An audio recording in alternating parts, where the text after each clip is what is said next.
Mega daughter Niharika వ్యక్తిగత జీవితం గురించి అందరికీ తెలుసు. మొదట్లో టీవీ షోల్లో హోస్ట్గా కనిపించిన నిహారిక తర్వాత వెండితెర మీద హీరోయిన్గా ఎంట్రీ ఇచ్చింది. తర్వాత తను సినిమాలో నటించినప్పటికీ తగిన గుర్తింపు అయితే రాలేదు. ఆమె కెరియర్లో ఇప్పటి వరకు ఒక్క హిట్ కూడా లేదు. దీంతో పెళ్లిపీటలెక్కింది. చైతన్య జొన్నలగడ్డని ప్రేమించి పెళ్లి చేసుకుంది. అయితే మెగా డాటర్ భర్త చైతన్యతో కాపురాన్ని ఎక్కువ కాలం కొనసాగించలేదు. వివాహం అనంతరం పలు వివాదాల్లో చిక్కుకుంది నిహారిక. దీంతో తమ వైవాహిక బంధానికి అతి తక్కువ కాలంలో గుడ్ బై చెప్పేశారు. భర్తకు విడాకులిచ్చి మెగా ఫ్యాన్స్కి గట్టి షాకే ఇచ్చింది. అయితే ఆ టైంలో నిహారికను నెటిజన్లు ఘోరంగా ట్రోల్ చేశారు. విడాకులు తీసుకోవడంలో నిహారికదే తప్పని సోషల్ మీడియాలో ప్రచారం కూడా జరిగింది. తనపై వస్తున్న ప్రచారం గురించి నిహారిక పెద్దగా ఎప్పుడూ స్పందించలేదు. తన జీవితంలో విడాకులు అనుకోకుండా జరిగిపోయిందంటూ ఆమె ఒక ఇంటర్వ్యూలో చెప్పారు.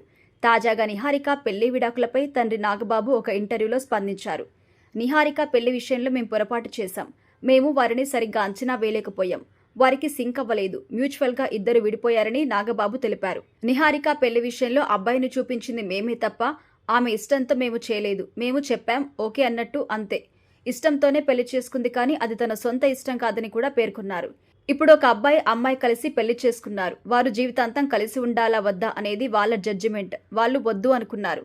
విడిపోయారని నాగబాబు తెలిపారు. వారిద్దరి బంధంలో తానెప్పుడు జోక్యం చేసుకోలేదని, విడిపోవాలని నిర్ణయం నిహారిక తాను అంగీకరించిందని కూడా చెప్పారు. నిహారిక అడిగింది ఆమె విడిపోతాను అంది. ఓకే అని చెప్పాను. మర్యాదపూర్వకంగానే విడిపోయామని నాగబాబు తెలిపారు. పిల్లల విషయంలో తానెప్పుడు జోక్యం చేసుకోలేదని, భవిష్యత్తులో కూడా చేసుకోను అని నాగబాబు క్లారిటీ ఇచ్చారు. నిహారిక ప్రెజెంట్ తన ప్రొడక్షన్ హౌస్ను స్టార్ట్ చేసి ఇప్పుడిప్పుడే కోలుకుంటుందని, భవిష్యత్తులో ఆమె మరొకరిని పెళ్లి చేసుకుంటుందని కూడా ఆయన ఆశాభావం వ్యక్తం చేశారు.